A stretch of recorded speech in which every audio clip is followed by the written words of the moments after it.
히브리서 6장 4절부터 8절 말씀입니다. 교독하겠습니다. 한 번 빛을 받고 하늘의 은사를 맛보고 성령에 참여한 바 되고 하나님의 선한 말씀과 내세의 능력을 맛보고도 타락한 자들은 다시 새롭게 하여 회개하게 할 수 없나니 이는 그들이 하나님의 아들을 다시 십자가에 못 박아 드러내놓고 욕되게 함이라. 땅이 그 위에 자주 내리는 비를 흡수하여 밭가는 자들이 쓰기에 합당한 채소를 내면 하나님께 복을 받고, 같이 보십니다. 만일 가시와 엉겅퀴를 내면 버림을 당하고 저주함에 가까워 그 마지막은 불사름이 되리라. 아멘. 우리 성경 전체를 통해서 구원에 대해서 두 가지 이야기가 나옵니다. 하나는 구원이고 하나는 멸망. 여러분들, 멸망이 없는 구원, 그것은 아무 의미가 없는 이런 어떤 보너스 같은 것일 것입니다. 멸망이 없으면 구원이 의미가 없죠.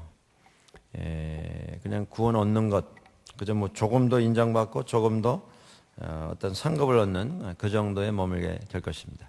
근데 성경은 분명히 우리에게 말씀합니다. 구원이 확실한 것처럼 멸망이 확실하고, 멸망이 확실한 것처럼 구원이 확실하다. 이 둘 중에 하나를 선택하게 될 것인데, 그 선택에서 제외받을 사람은 아무도 없다. 이게 복음입니다, 여러분. 복음은 예수 그리스도의 은혜로 구원받는 하나님의 좋은 소식, 구원의 좋은 소식, 그게 복음인데, 그 구원의 좋은 소식 안에는 반드시 복음을 거부했던, 믿음을 받아들이지 않았던 자들이 감당하게 될 멸망도 함께 포함이 되어 있습니다. 그러니까 멸망이 없는 구원은, 그건 하나님의 구원이 아닙니다. 또 멸망이 없는 구원이라고 하면 뭐 한 세상에서 우리가 비교를 해서 말하자면 콘도에 뭐 한 15층에 사는 것보다는 35층 꼭대기에 사는 게 조금 더 낫지 않겠나, 뭐 그 정도 차이가 되겠죠. 조금 더 나은 것, 조금 더 편안하고 조금 더 화려하고. 그러나 구원은 그런 차원의 것이 아닙니다. 멸망과 정반대의 것, 하나님이 준비하신 심판 끝에 모든 사람에게 돌아가게 될 구원과 멸망, 둘 중에 하나가 우리의 선택이 될 것입니다. 이 일에 대해서 성경이 말씀하는 몇 가지 교훈이 있습니다. 우리가 제일 쉽게 생각할 수 있는 구원에 대한 가르침은, 하나님께서 우리를, 하나님의 기뻐하시는 뜻을 따라 우리를 예정하셨다라고 하는 말씀입니다. 이 말씀은 하나님께서 구원 얻을 사람을 이미 다 정하셨다. 쉽게 말하면 그런 뜻이 됩니다. 그런데 그 말씀은, 하나님께서 구원받을 사람을 정하셨다 하는 말씀은 그 나머지 사람은 거기서 빠졌다, 그 말씀 아닙니까? 그러면 심판받고 멸망받게 될 사람도 이미 정해져 있다라고 하는 그런 뜻이 되지 않겠습니까? 성경에 예정론이라고 하는 말은 나오지 않습니다. 예정이라고 하는 말은 등장하죠. 하나님의 기뻐하시는 뜻을 따라 예정하셔서 우리를 선택하셨다. 그게 예정론입니다. 그런데 그 예정론에는 구원만 들어가는 게 아니고 심판도, 또 하나님 앞에서 구원을 거부했던 사람들이 감당하게 될 멸망도 포함이 되어 있습니다. 그래서 그 두 가지를 이중 예정론, 이런 말로 표현을 합니다. Double predestination. 우리의 데스티니가 정해져 있다, 뭐 그런 뜻이 되겠습니다. 그런데 이것이 성경에서 하나님은 모든 것을 아시는 전지, 모든 것을 행하실 수 있는 전능하신 하나님이시기에, 하나님께서 구원 얻을 자를 그때 가봐야 알겠다 이렇게 말씀하신다면 그분은 하나님이 아니실 것이다. 그게 우리 인간의 논리입니다. 인간 논리는 다 아신다면 구원 얻을 자도 아셔야 할 것이고 구원받지 못할 자도 아실 수밖에 없을 것이다. 그것이 우리 인간의 논리이죠. 둘 중에 하나만 알고 다른 쪽은 모른다 그러면 그거는 얘기가 되지 않지 않습니까? 우리가 마치 한 방에 모아서 어떤 질문을 할 때 이거 아는 사람 손 들어보세요. 그러면 다 손 들 거 아닙니까? 그런데 손 든 사람은 아는 거지만 손 안 든 사람은 뭐예요? 모르는 거죠. 그러니까 아는 사람 아니면 모르는 사람인 것이지 알 것도 같고 모를 것도 같고 아는 듯 모르는 듯 중간에 걸친 사람은 있을 수가 없습니다. 그런 논리에서 이 이중 예정론이라고 하는 단어가 나오게 된 것입니다. 성경에 뭐 이중 예정론이다 이렇게 나오지는 않습니다. 자, 오늘 성경에 그것에 연관이 된 이런 그 논리가 히브리서 6장 4절 이하에 등장합니다. 먼저 히브리서 기자는 예수 그리스도를 믿는 사람들이 어떤 사람인가를 설명합니다. 여러분들 4절 성경을 다시 보시면 빛을 받은 사람 이제 언급이 되는데요. 예수 믿은 사람이 누구이냐? 첫 번째 등장하는 단어는 한 번 빛을 받은 사람이라 이런 말이 등장하게 됩니다. 예수님께서 말씀하셨습니다. 나는 빛이라. 나는 세상의 빛으로 왔다. 내게 오는 자는 빛을 얻게 될 것이다. 예수님께서 자신을 빛이라 칭하셨고 또 예수님께서 자기 자신이 내가 빛이다라고 주장만 하신 것이 아니라 하나님의 말씀이 예수 그리스도는 빛으로 오신 분이시다. 우리에게 증거를 하고 있습니다. 제일 확실한 말씀이 우리 요한복음 시작 부분 1장에 나오는 말씀 1장 9절에 그 말씀이 나옵니다. 참빛 곧 세상에 와서 각 사람에게 비추는 빛이 있었나니 그가 곧 예수 그리스도다. 그런 말씀이죠. 또 요한복음 9장 5절에 같은 맥락의 말씀이 또 나옵니다. 주님께서 말씀하셨습니다. 내가 세상에 있는 동안에는 세상의 빛이로다. 내가 세상의 빛이다. 예수님 자신이 말씀하셨고 성경이 증거하고 증명하는 내용 그것이 예수님은 빛이시다라고 하는 말씀입니다. 믿는 사람이 어떤 사람이냐? 빛으로 오신 예수 그리스도를 받은 사람, 예수 그리스도의 생명의 빛을 받은 사람이라고 하는 이런 설명입니다. 우리는 그리스도를 통해서만 진리의 빛을 얻을 수가 있습니다. 우리는 예수 그리스도를 통해서만 인생의 기쁨, 행복의 빛을 소유할 수가 있습니다. 우리는 예수 그리스도를 통해서만 구원으로 가는 길을 비추는 빛을 경험을 할 수가 있습니다. 예수님이 아니면 빛을 소원하는 마음은 누구에게나 있습니다. 여러분들 예수 믿지 아니하는 문화권 속에서 수천 년을 살아온 수만 년을 살아온 사람들도 뭔가 양심의 어떤 본능적인 목마름이 있습니다. 그들에게 진리를 찾고자 하는 인생의 목적이 무엇인가? 나는 어디로부터 왔고 어디로 가고 있는가? 나는 왜 사는가? 나의 인생의 목적이 어디 있는가? 내가 어떻게 사는 것이 좀 더 아름답고 좀 더 나에게도 기쁨이 되고 다른 사람들에게도 기쁨이 되는 그런 인생이 될 것인가? 이것에 대한 고민이 모든 사람들에게 있습니다. 예수를 믿든 안 믿든. 그것이 빛에 대한 목마름입니다. 인간이 가지는. 그런데 그 빛을 찾기 위해서 어떤 사람은 별 보고 빌고요. 달 보고 빌고 어떤 사람은 정한수 떠다 놓고 밤을 새가면서 하늘에다가 절을 하고 어떤 사람은 나무에다 빌고 바위에다 빌고 산에다 빌고 숲에다가 빌고 어떤 사람은 사람에게다 빌고 그 빛을 찾으려고 하는 목마름은 모든 인간들에게 본능적으로 있습니다. 그런데 예수 그리스도만을 통해서 빛을 우리가 얻을 수 있습니다. 왜냐하면 그분만이 세상의 빛이기 때문에. 예수 믿는 사람들은 어떤 사람이냐면 인간이 본능적으로 가지고 있는 진리에 대한, 구원에 대한, 생명에 대한 진실을 예수 그리스도를 통해서 발견한 사람들입니다. 빛으로 오신 예수 그리스도를 만난 사람. 이 사람들이 예수 믿는 사람들입니다. 빛을 받았다라고 하는 말씀은 교회 안에서 세례를 받았다라고 하는 말씀과 거의 동의어로 이렇게 사용이 되어 왔습니다. 빛을 받았다 하는 것은 신앙 고백을 할 수 있는 믿음을 가지게 됐다, 그런 뜻이죠. 믿음 안에서 내가 누구이고 내가 어떻게 살아야 하고 내가 어떻게 하면 구원 얻을 수 있는가라는 것을 알게 되었다라고 하는 뜻이죠. 그래서 빛을 받았다라고 하는 말은 세례를 받았다라고 하는 그런 내용을 내포를 하고 있습니다. 오늘 이 본문 말씀이 4절부터 8절에 나온 이 말씀이 많은 사람들에게 이런 생각을 가져다 줬습니다. 세례 받고 나서 다시 예수 그리스도를 배신하는 사람들, 십자가에 못 박는 이런 사람들은 다시는 용서받지 못한다더라. 오늘 본문에 나와 있죠.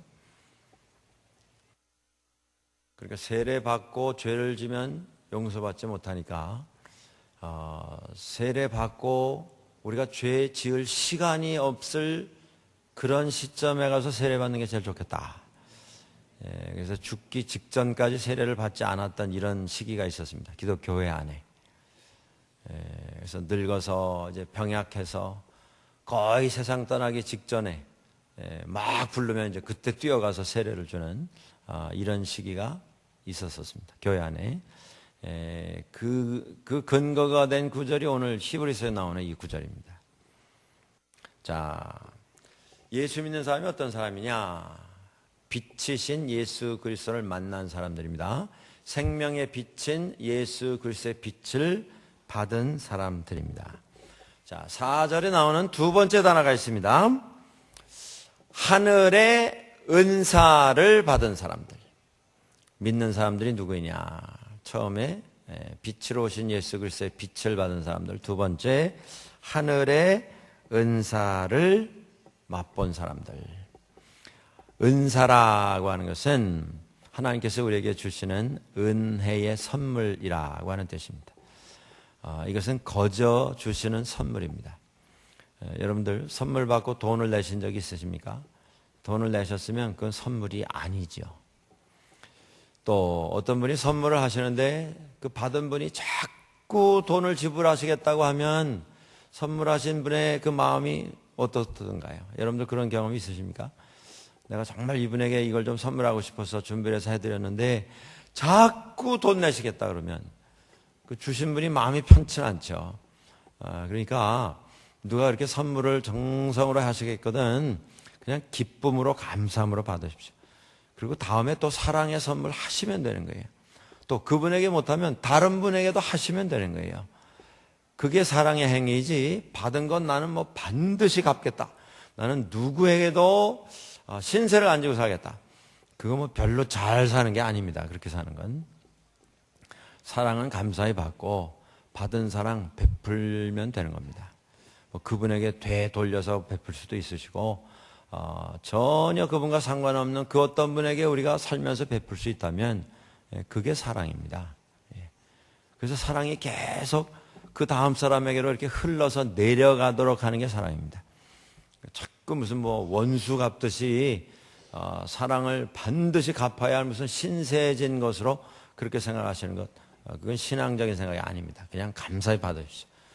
그리고 감사한 마음을 또 다른 분들에게 도대체 내가 저분에게 한 것이 없는데 나에게 왜 이런 사랑을 베풀까? 사랑이 이런 거구나. 나도 좀 그렇게 베풀어야겠다. 그러고 베푸시면 되는 거예요. 자, 하나님께서 우리에게 하늘의 은혜를 선물로 주셨는데 그게 은사인데요. 내가 돈 내고 산 게 아닙니다.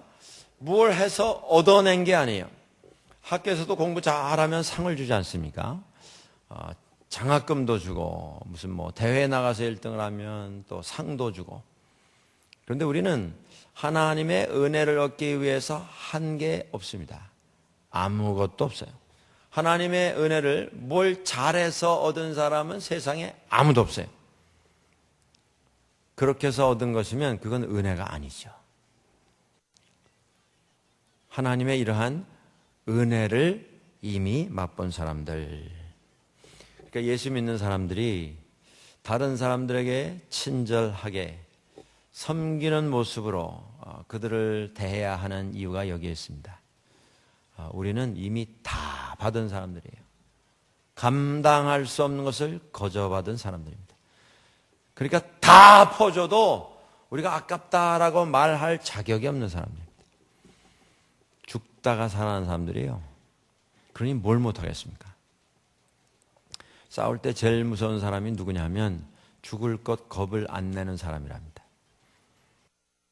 살아가는 사람들 중에 제일 큰 사람이 누구냐면 죽다가 살아난 그 감사함을 깨달은 사람.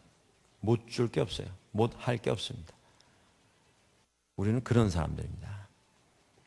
그러니까 남에게 하시면서 자꾸 내가 이거 해서 나에게 뭐가 돌아오겠는가. 이미 다 받았습니다. 내가 저 사람 위해서 이렇게 손해보는 거 저 사람 알겠는가. 이미 우리는 다 받았어요. 그거 계산할 게 아닙니다. 계산하는 순간 그건 은혜가 되지 않습니다. 그건 뭔가를 받기 위해서 하는 투자가 될 뿐이에요. 우리는 무엇을 해서 구원받은 사람이 아닙니다. 하나님께서 우리에게 은혜를 거저 주셨어요. 죄의 용서는 내가 죄를 깨닫는다고 해서 내게서 떨어져 나간 게 아닙니다, 여러분들. 죄에 대해서 양심의 가책을 느끼고 괴로워한다고, 밤잠을 자지 못하고 계속 이리 든 걸 저리 든 걸, 창자가 끊어지는 고통에 시달린다고 해서 죄가 없어지는 게 아니에요. 우리는 뭘 해도, 그것이 고통이든 수고이든 우리의 희생이든 뭘 해도 우리의 죄의 문제에 대해서는 할 일이 없었던 그런 사람들입니다. 그런데 그 죄를 사해 주셨어요. 그게 하늘의 은사를 우리에게 주신 것입니다. 은혜를 거저 주셨어요. 예수 믿는 사람들은 그런 사람들입니다. 자, 그 다음에 또 나오는 말씀, 성령에 참여한 자가 되었다. 예수 믿은 다음에는 우리 삶의 새로운 목표가 생깁니다. 목적이 생깁니다. 삶의 방법이 달라지죠. 원칙이 달라집니다. 기준이 달라져요. 이전에는 그런 일을 당하면 내가 욱해서 다 뒤집어졌습니다. 다 뒤집어 엎고 소리 지르고 말이죠. 하고 싶은 말 다 하고 살았어요. 그런데 예수 믿은 다음에 그렇게 하지 않습니다. 그것이 아무 의미가 없는 하나님 앞에서 죄송스러운 일임을 깨달았기 때문입니다. 그게 새로운 기준입니다. 삶의 판단 기준이에요. 원칙이에요. 그게 삶의 방법입니다, 여러분들. 이게 바뀌지 않으면 예수 믿는다고 하는 건 그냥 입술에서 나오는 단어로 우리를 꾸미는 일이 되어버릴 뿐 아무 소용이 없는 시간과 열정의 낭비가 될 뿐입니다. 우리가 바뀌어야 됩니다. 우리 생각이, 우리 삶의 기준이, 판단 기준이 좀 바뀌어야 돼요. 예수 믿고 계속 우리를 치장하는 단어 숫자만 늘어나는 그런 경우가 있습니다. 그것처럼 추한 모습이 없어요. 입만 벌면 하나님, 성령님, 성령 충만 계속 신앙적인 단어는 나오는데 삶은 하나도 안 바뀌는, 생각은 하나도 안 바뀌는, 60대가 되면 60대 다운 성숙한 생각, 성숙한 삶의 모습이 있어야 되는 거 아닙니까? 20대하고 60대하고 똑같아가지고 부딪히면 그건 누가 잘못이에요? 그건 60대가 책임져야 될 부분이죠. 20대는 철이 없어서 그렇다고 하는 핑계 있지만 60대가 20대하고 멱살 잡고 싸우면 그건 60대가 창피한 거 아니겠습니까? 우리가 바뀌어야 됩니다. 예수 믿고. 그게 성령에 참여한 자라고 하는 말씀의 뜻입니다. 예수 믿은 다음부터 성령께서 내 안에 들어오셔서 내 안에 깨달음을 허락을 해 주시기를 시작합니다. 매일 진행하세요, 그 일을. 내가 어디로 가야 하겠는가. 이 삶의 전환점에서, 이 기로에서 내가 무엇을 선택해야 하겠는가. 어디로 돌아야 하겠는가. 그 기준을 우리에게 제시해 주신다. 그 말씀이에요. 이전 같으면 쉬웠죠. 예수 믿기 전에는 참 쉬웠습니다. 그냥 하고 싶은 대로 충동에 의해서 우리는 결정하면 됐어요. 근데 예수 믿은 다음에 그게 아닙니다. 주님을 생각하며 하나님께서 내게 왜 이런 기로에 서게 해주셨는가? 이 갈림길에서 내가 어디로 가야 할까? 하나님께서 이 갈림길에서 나로 하여금 무엇을 깨닫고 무엇을 선택하게 하시려고 나를 여기서 불러서 여기서 세우셨는가? 생각하는 것이죠.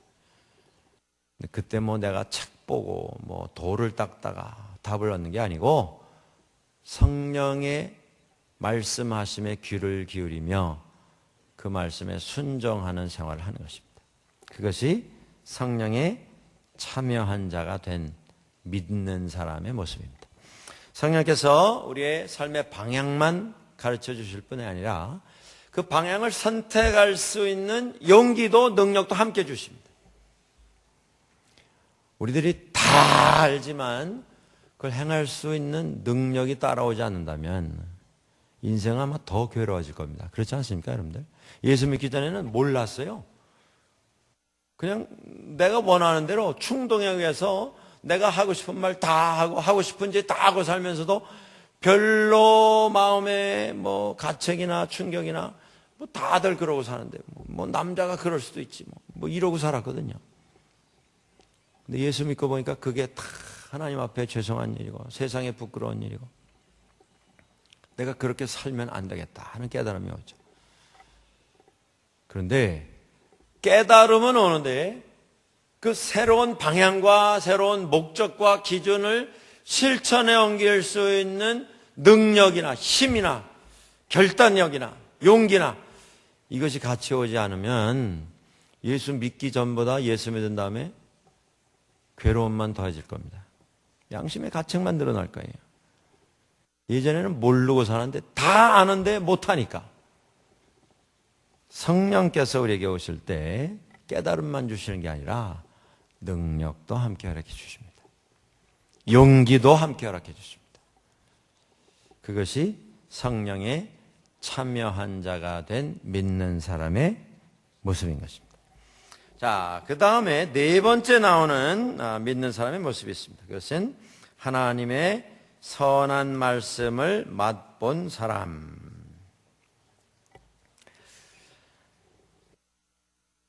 우리가 예수를 믿은 다음에 우리는 진리에 대해서 알게 됩니다. 내가 길이요 진리요 생명이라 하신 예수님의 말씀. 여러분들 우리가 진리를 안다면 그 진리에 대하여서 우리의 목숨을 걸고 그 진리를 수호하고 진리를 따라간다 할지라도 그 희생은 의미가 있는 값어치가 있는 그런 희생이 될 것입니다. 근데 문제가 뭡니까? 세상에 사람 힘으로 찾을 수 있는 진리란 존재하지 않습니다.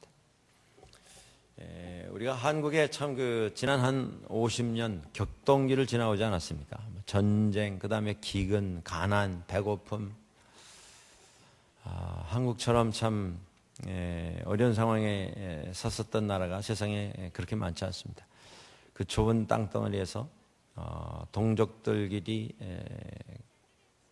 서로 저주하고 전쟁을 통해서 수백만이 죽었어요. 뭐 평민들, 양민들, 시민들, 뭐 무고한 생명들이 뭐 얼마나 많이 희생됐는지 모릅니다. 한국의 이산 가족이 관계가 된 분들이요, 한국 남한의 대한민국의 전체 국민들 가운데 한 70% 된답니다. 이산 가족. 그러니까 내 직계든지 뭐 사촌, 팔촌 이렇게 해가지고 집안에 이렇게 저렇게 해서 북쪽에 가족 관계가 걸려 있는 분들. 뭐 어마어마한 숫자가 아닙니까? 이게 대한민국의 아픔이고 눈물이고 상처이고 기도입니다, 사실. 이게 얼마나 어려운 일인지 모릅니다. 자, 그런데 그 전쟁을 겪고 이념 싸움이 있었고요. 그 이념 싸움에서 서로 진리를 주장하지 않았습니까? 뭐 민주주의라고 하는 건 미제국주의의 앞잡이 노릇하는 거다. 그러니까 우리가 주체성을 살려서 자주 독립을 해야 되고 우리가 주체적인 생각을 가지고 나라를 세워야 된다. 그게 이제 사회주의를 따랐던 추정했던 사람들의 주장이었습니다. 문제는 양쪽 다 자기가 진리라고 주장하는 데 있었죠. 뭐 한국만 격동기를 겪은 게 아니라 지난 한 50년 동안 세상이 그런 격동을 겪었습니다. 어디서는 공산주의가 진리라고 그러고 어디서는 또 사회주의가 진리라고 그러고 어디서는 자본주의가 진리라고 그러고 어디서는 또 민주주의가 진리라고 그러고 어디서는 왕이 다스리는 전제주의가 군주주의가 진리라고 하고 다 진리라는 게 서로 그러니까 어느 하나에 목숨을 걸었다가 이게 내가 추정해야 할 진리다라고 목숨을 걸고 추정을 했다가 실망하고 낙담한 사람들이 대부분입니다. 왜 그렇습니까? 세상엔 진리란 없습니다. 세상에 사람이 만들어낸 진리는 없어요. 진리를 추구하고자 하는 소원은 있습니다. 사람 안에. 그래도 우리가 한 번 사는 인생인데 좀 사람답게 살자. 근데 그것도 다 가까이고 다 자기 욕심 주장, 자기 생각, 자기 세력 넓히려는 이런 어리석음이 다 가미가 된 그런 헛된 노력이었던 것들을 우리는 역사를 통해서 확인해 볼 수가 있습니다. 진리는 하나님의 말씀 하나뿐입니다. 길이요 진리요 생명이니. 그래서 예수님께서 우리에게 선포하신 것입니다. 우리가 진리를 알 때에 비로소 만족이 옵니다. 우리 가운데. 그러니까 여름철에 목 마르실 때 우리에게 필요한 게 뭡니까? 물이죠, 물. 목 마를 때 뭐 산의 진미, 다른 음식 아무리 갖다 놔봐야 그게 나에게 도움이 되지 않습니다. 뭐 좋다는 술 아무리 갖다 줘도 내게 도움이 되지 않습니다.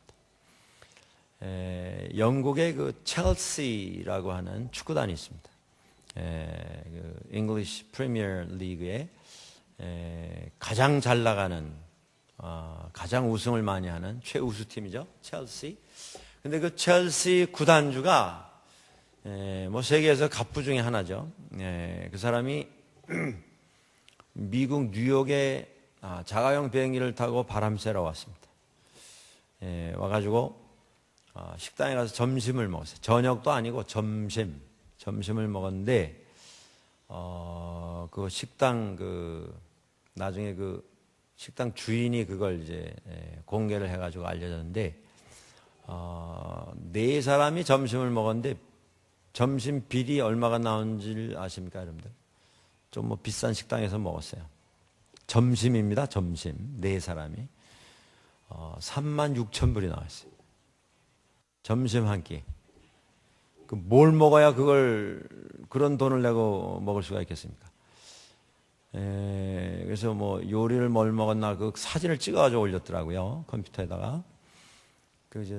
제가 관심 있어서 자세히 봤더니 저는 혹시 무슨 용뽑기 뭐 이런 거 혹시 메뉴에 나오지 않았나 그랬거든요. 36,000불짜리 점심이면.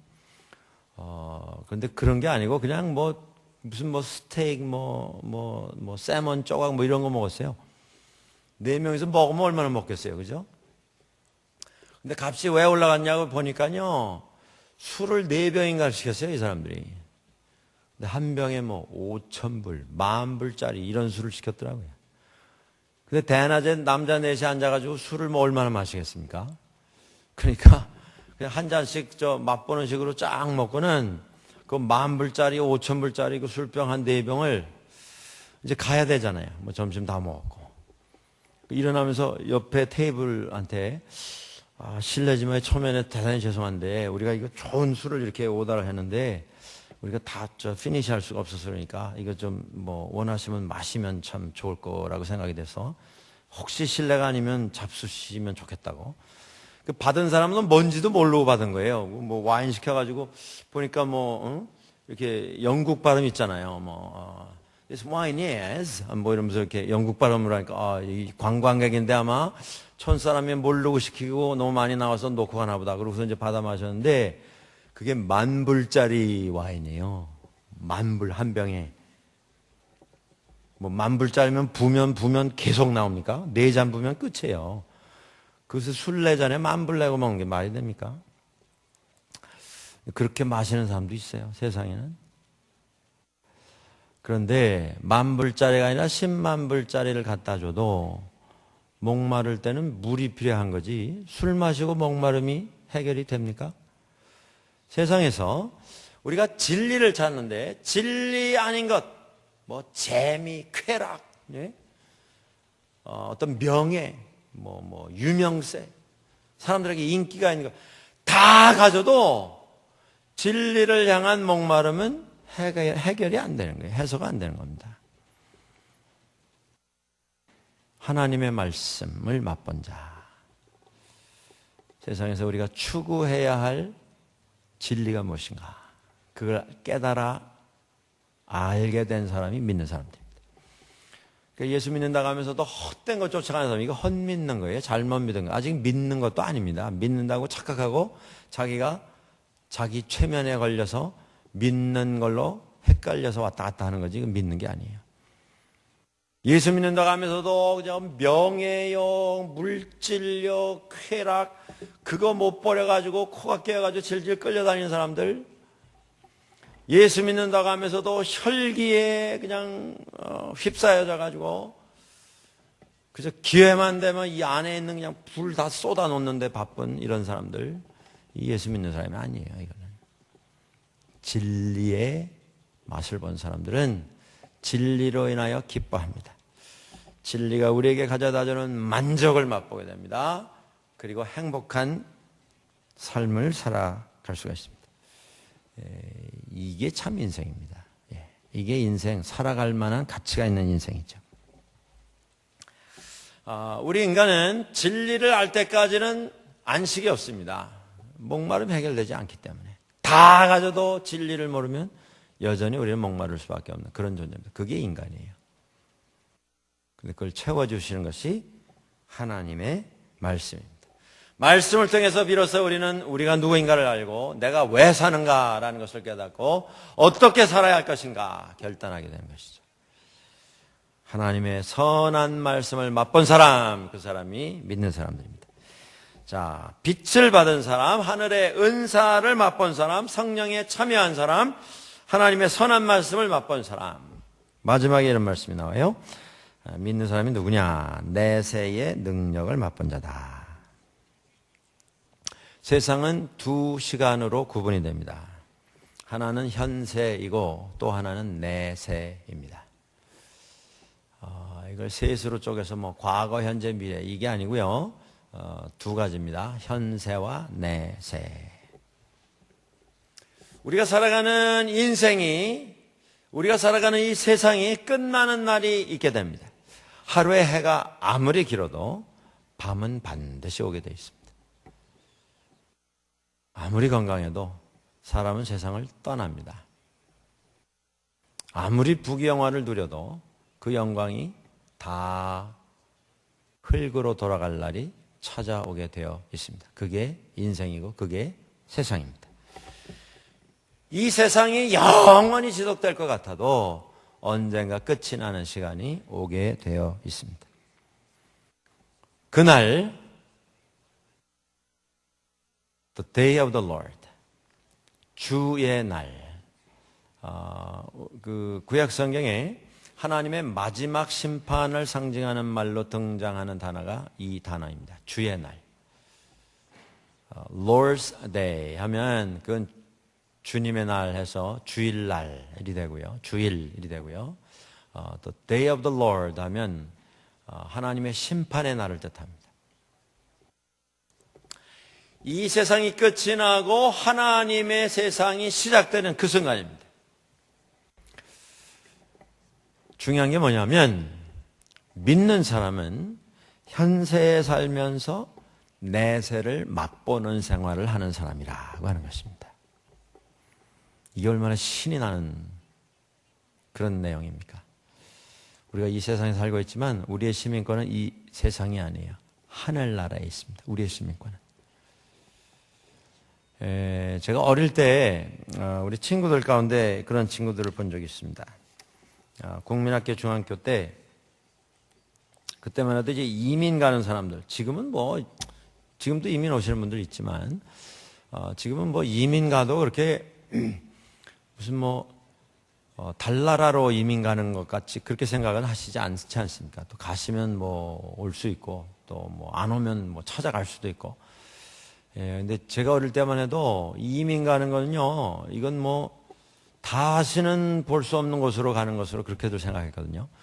가는 분도 올 수 없는 것으로 생각하시고, 오면 오는 건데요. 그때는 왜 그렇게 생각했는지 모르겠어요. 그때도 비행기 다 있고, 배도 있고 다 있었는데, 가면 절대 못 오는 걸로, 또 가면 우리가 절대 찾아갈 수도 없는 곳으로.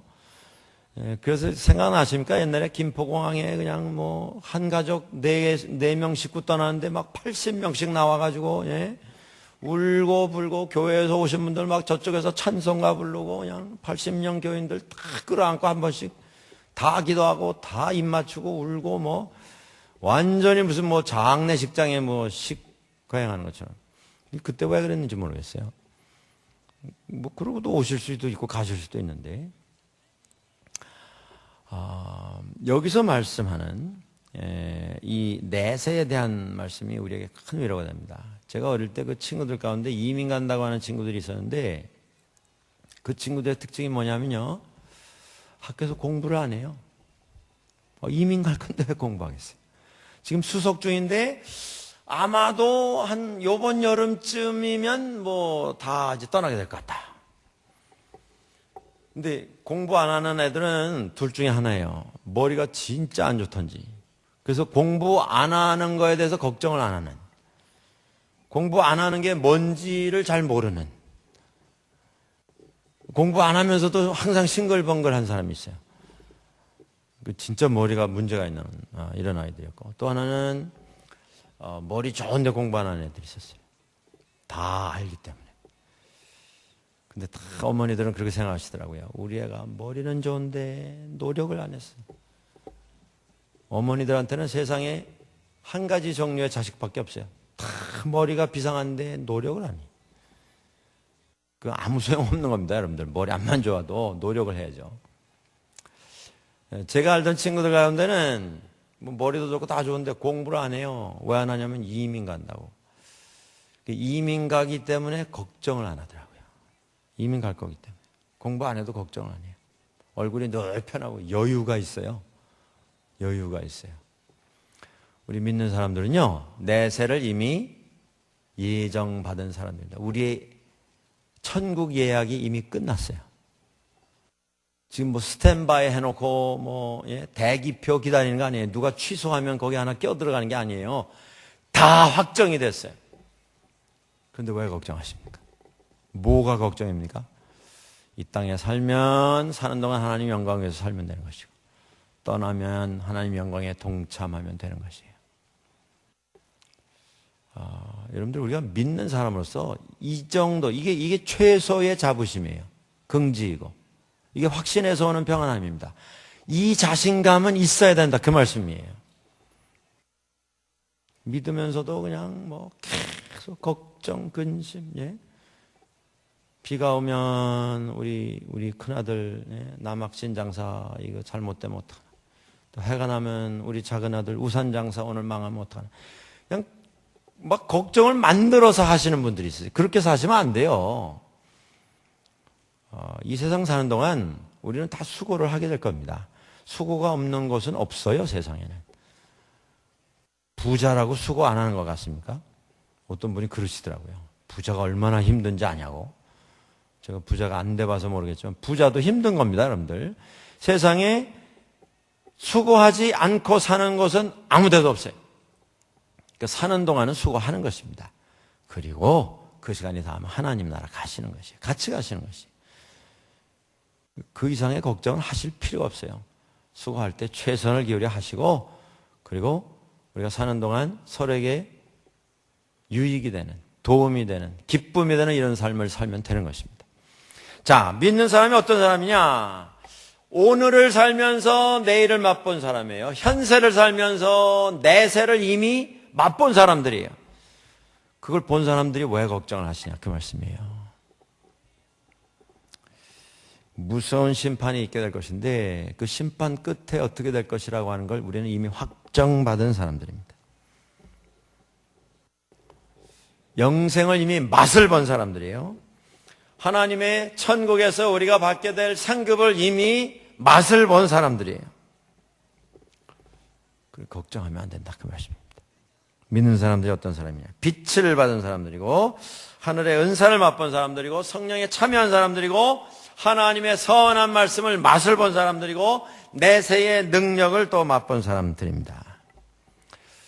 우리가 다 이런 자들임을 확실히 믿습니다. 자신감을 가지고 사셔야 돼요. 자신감을 가지고. 자, 그 다음에 주제가 하나 나오는데 그 주제가 뭐냐면 갑자기 무슨 콘도에 알람 울리는 것 같은 이런 소리가 들려옵니다. 자, 이걸 다 맛보고 나서도 하나님의 은혜에서 돌아선 사람들. 이 사람들은 다시 새롭게 하여 회개할 수 없다. 이 무서운 말씀 아니에요? 이거보다 더 무서운 말씀이 어디 있습니까? 이 말씀 때문에 세례받는 시기를 아주 죽기 직전까지 늦춰서 받은 사람, 그런 시기가 있었다니까요. 교회 안에. 이 말씀이 얼마나 사람들에게 두려움을 가져왔는지. 여러분들도 이 말씀이 좀 어려운 주제가 될 것입니다. 그럼 내가 세례받은 이후에 죄진 거 용서받지 못하는 것인가? 세례받은 지가 20년 됐는데 내가 20년 동안 죄 한 번도 안 졌는가? 그렇지 않은데 그러면 나는 어떻게 될 건가? 이런 불안함을 가지시게 되면 거기 뭐 구원파도 달려들고 뭐 다락방도 달려들고 뭐 별의별 사람들이 다 달려들어서 내 말 들으면 구원받는다 이런 얘기가 그래서 시작이 되는 겁니다. 확실하게 아실 것이 있어요.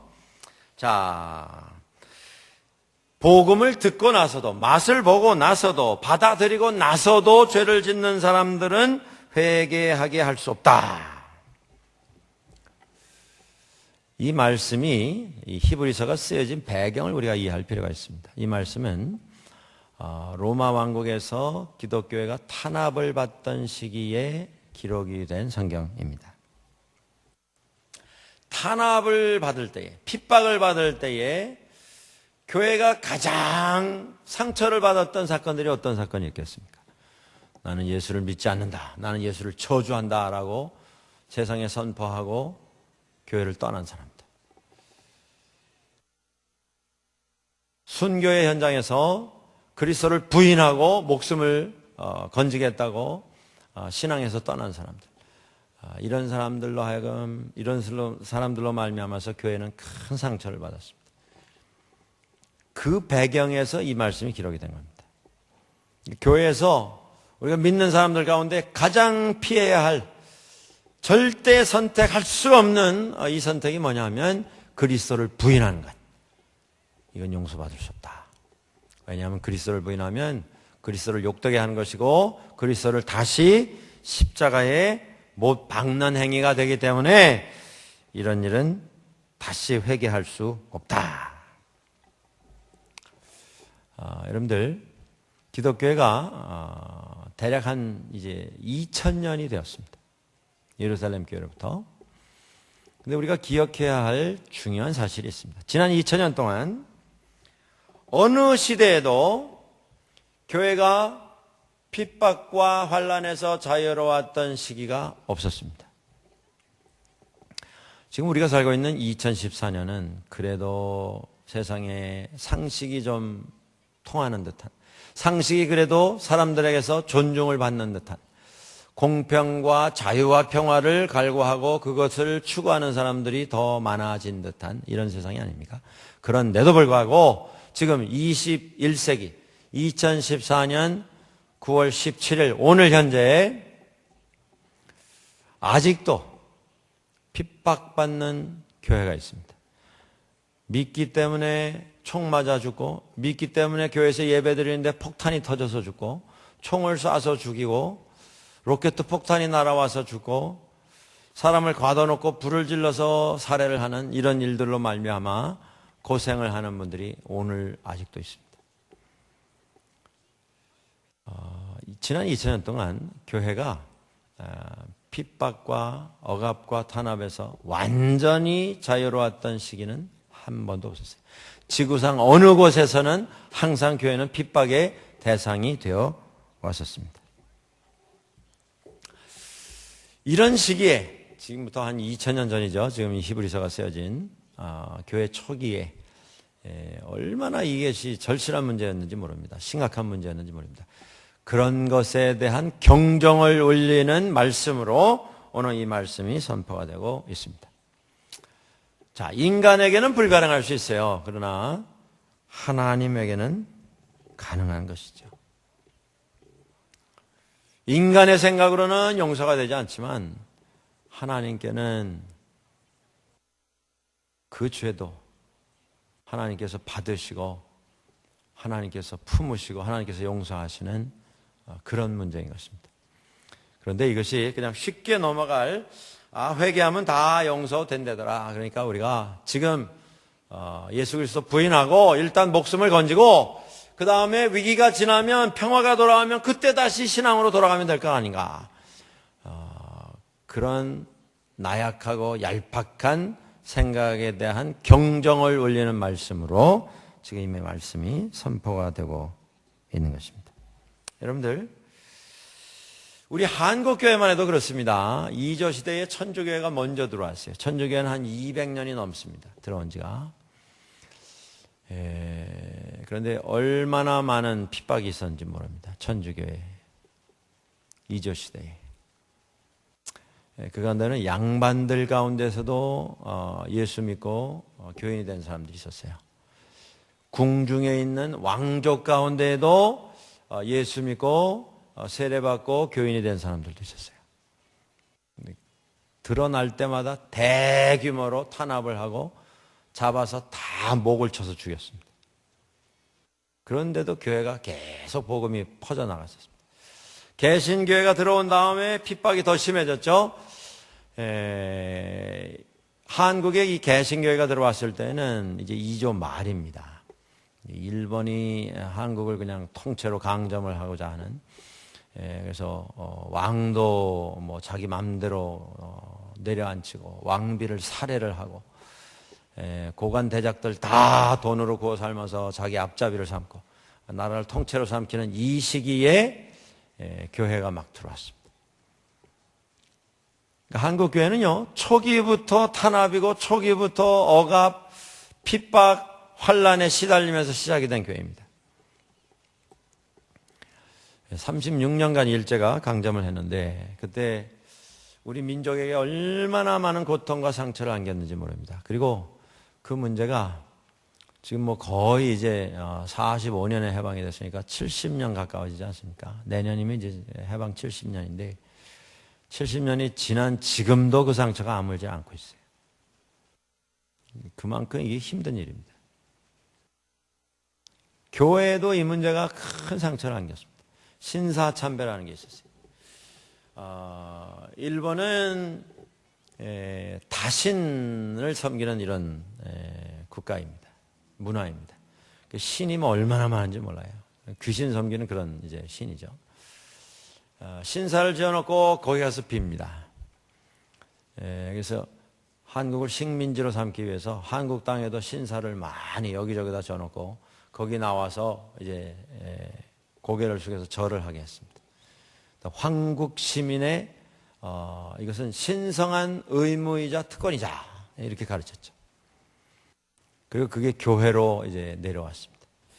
신사에 가서 절을 하는 것이 신앙에 옳은 일이냐 옳지 않은 일이냐 이것을 가지고 교회 안에 찬반이 있었습니다. 그때 한국 교회가 공식으로 결정한 게 뭐냐면 신사에 가서 뭐 절을 하는 것이 뭐 엎드려서 큰 절하는 게 아니고 고개 숙여서 이제 이렇게 무슨 국민 의례하듯이 하는 건데 그걸 하는 게 신앙에 과연 배치가 되는 것이냐 괜찮은 것이냐. 한국 교회가 교회적으로 공식적으로 다수의 찬성을 얻어서 결정을 한 결정이 뭐였냐면 신사에 가서 참배하는 건 이건 신앙과는 상관이 없는 국민 의례에 의한 것이다. 국기에 대한 경례하고 똑같은 거니까 가서 해도 된다. 그 상처가 아직도 아물지 않고 있어요. 한국교회는 그런 창피한 역사를 가지고 있는 교회입니다. 물론 다 그러신 건 아니에요. 그 가운데 그걸 양보를 하지 않고 그걸 허락을 하지 않아서 옥에 끌려가서 고문을 받고 얻어맞고 형장의 이슬로 처형이 돼서 옥에서 나오지 못한 분들이 많습니다. 저희 아버님께서, 저희 선친께서 21년생이신데 국민학생 때 신사참배하는 거를 못하겠다고 버티다가 경찰서에 끌려가서 막 죽도록 맞고 정신을 잃어버린 적이 있었어요. 근데 저희 선친을 때린 사람이 누구냐면 일본 순사죠. 그런데 한국인이었습니다. 한국인. 근데 생각을 해보세요. 이게 뭐 국민학생 그저 10살에서 한 12살 된 이런 어린 사람을 죽으라고 때리는 거죠. 기절을 했으니까요. 저희 선친께서. 그리고 깨놨는데도 계속 하겠다 소리를 안 하니까요. 이제 막 저주를 퍼붓더래요. 아주 뭐 막 쌍소리를 하면서 지독한 뭐 막 이러면서 욕을 하면서 막 집에 와서 한 보름 그냥 끙끙 앓으시고 이제 회복이 되셨는데 뭐 저희 아버님 뿐이시겠습니까? 뭐 얼마나 많은 분들이 상처를 입고 피해를 보고 그때 일어난 그 비겁한 선택으로 말미암아서 한국 교회의 훗날 뭐 교단이 갈라지고 서로 뭐 정죄를 하고 증오를 하는 이런 역사가 아직도 완전히 아물지를 않고 있습니다.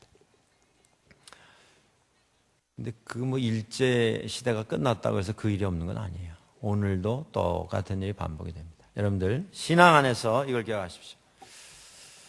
신앙 안에서 내가 선택해야 할 나의 바른 선택, 그걸 선택하지 못할 때 우리는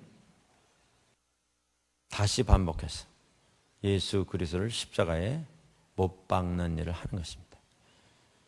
이것이 무슨 뭐 로마 황제가 탄압을 해서 그래서 생기는 일이 아니라 아무도 뭐 우리에게 옥에 가두겠다고 협박하는 사람이 없는 그런 상황에서도 우리가 얼마든지 반복해서 저지를 수 있는 실수라고 하는 것입니다.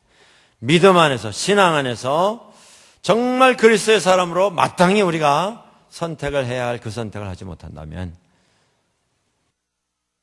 세상과 타협하면서 적당히 살려고 하는 이런 선택을 하게 된다면 우리는 다시 예수 그리스도를 십자가에 못 박는 이런 일을 하게 되는 것입니다. 우리가 잘못된 선택을 할 때 세상은 교회를 조롱하게 될 것입니다. 우리가 잘못된 선택을 하게 될 때 세상은 예수 그리스도를 조롱하게 될 것입니다. 하나님에게 욕을 던지게 될 것입니다. 오늘 본문의 말씀은 그것입니다. 이런 일을 반복하지 말라. 믿는 사람은 하나님의 은혜를 받은 사람들입니다. 은혜를 받은 사람으로 은혜에 합당한 선택과 결정을 하면서 하나님 앞에서 이 세상을 향하여 하나님의 살아계심을 우리의 삶을 통해서 우리의 선택을 통해서 보여줄 수 있는 우리 모두가 될 수 있기를 원하고 우리 교회가 될 수 있기를 주의 이름으로 간절히 축원합니다. 우리 같이 한번 기도하시겠습니다.